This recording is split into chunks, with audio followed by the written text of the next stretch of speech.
दोस्तों, ऐसी क्या बात है कि सावरकर की डेथ के 57 साल बाद भी उनके नाम के जिक्र मात्र से हमारे जहन में सवालों की बाढ़ सी आ जाती है। क्या वो एक फ्रीडम फाइटर थे या ट्वीटर थे? फादर ऑफ हिंदुत्व कहलाने वाले सावरकर ने क्यों अपने आप को एथीस्ट का दर्जा दिया? महान लक्ष्य के लिए किया गया बलिदान कभी व्यर्थ नहीं जाता। ऐसे थॉट्स रखने वाले सावरकर क्यों हमारे देश के इतिहास के सबसे कंट्रोवर्शियल फिगर बनकर उभरे? दोस्तों, आज हम वीर सावरकर का सच जानने की कोशिश करेंगे। हम उनकी लाइफ के साथ साथ उनसे रिलेटेड हर कंट्रोवर्सी को अनवेल करेंगे। साथ ही हम जानेंगे कि क्या वजह है कि आज भी सावरकर को, जो कि एक फ्रीडम फाइटर है, उन्हें लोगों का प्यार और तिरस्कार दोनों झेलना पड़ता है। जो इनका जो जन्म है वो 28 मई 1883 का है और जो मृत्यु है वो 26 फरवरी 1966 का है। और इनका जो जन्म हुआ है वो भागुर में हुआ है, महाराष्ट्र में एक गांव है जिसका नाम भागुर है। मैं बात कर रहा हूँ कि स्वतंत्रता जो संग्राम था इसमें इनका योगदान क्या था कि जितनी भी आपने क्रांति सुनी होगी 1857 वाली क्रांति सुनिए, 10th वालों ने, 9th वालों ने 1857 की क्रांति पढ़ी है आपने। सबसे पहले उस क्रांति के बारे में बताने वाले कौन थे? वीर सावरकर जी। इन्होंने अपनी किताब लिखी, ठीक है, और उस किताब में 1857 को क्या बताया इन्होंने कि आज़ादी की सबसे पहली लड़ाई कौन सी है?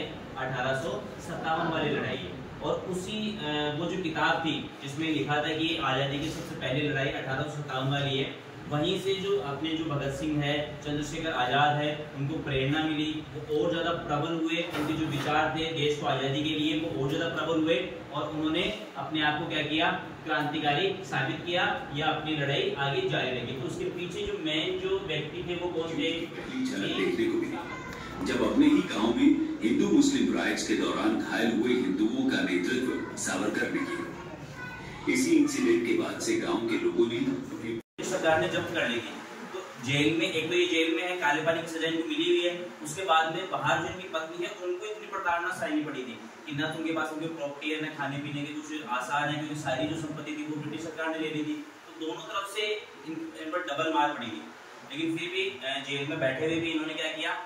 लोगों को प्रेरणा दी। देश में जैसे जैसे क्रांति फैल रही थी तो इनकी जो किताबें थी, इनकी जो रचनाएं थी, उनका उसमें अहम योगदान है। और सबसे महत्वपूर्ण बात कि इनका ये मानना था कि हिंदू एक धर्म नहीं है। हम लोग क्या मानते हैं कि हिंदू क्या है?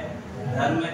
हम लोग हिंदू हैं, लेकिन इनका मानना कहता है कि जिसने हिंदुस्तान में जन्म लिया है वो क्या है? हिंदू है। अब उसमें ये मैटर नहीं करता है कि आप मुस्लिम हैं या सिख हैं या आप ईसाई है, ऐसा कुछ नहीं है। इनका ये मानना था, इनकी थ्योरी ये थी कि अगर आपने हिंदुस्तान में जन्म लिया तो आप क्या हैं? हिंदू हैं। और हिंदू कोई धर्म नहीं है, एक संस्कृति है कि आपको समाज में अच्छी तरीके से रहना सिखाती है। आपका जो रहन सहन है, जो खान पीन है, या देश के प्रति आपकी जो